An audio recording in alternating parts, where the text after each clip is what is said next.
So for our first question, we need to write this in the format of 3 to the power of n. So we're going to keep our first 3 the same. We now need to write 27 in terms of 3. So we know 27 is the same as saying 3 cubed, as 3 times by 3 times by 3 gives us 27. We've then got the square root of 27, which means we need to put this to the power of a half.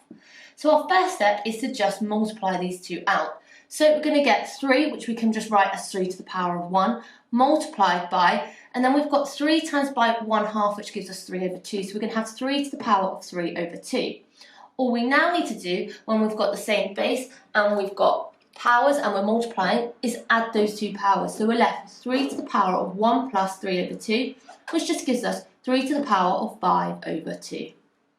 Down here we're doing a similar thing, but this time we're putting it in the format of 2n. So let's go ahead and rewrite 8 as in the power of 2. So 8 is the same as saying 2 cubed.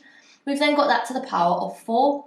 We've then got that divided by, now 32 is the same as saying 2 to the power of 5.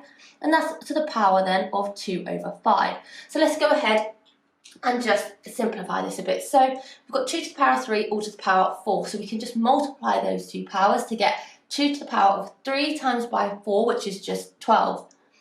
We've then got that divided by, here we've got 2 to the power of 5 all to the power of 2 over 5. Again, here we can just multiply those two powers. So we get 5 times by 2 over 5, which just leaves us with 2. So we're left with 2 to the power of 2. Whenever now we are dividing with the same base and we've got powers, we just need to subtract those two powers. So we're left with 2 to the power of 12 minus 2, which just gives us 2 to the power of 10. Down here, all we need to do is separate out into individual terms. So let's deal with our integers first. We've got 12 divided by 6, which just gives us 2.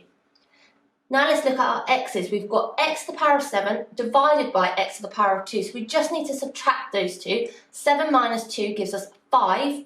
So we're left with x to the power of 5. Now dealing with our y's, we've got y to the power of 2 divided by y.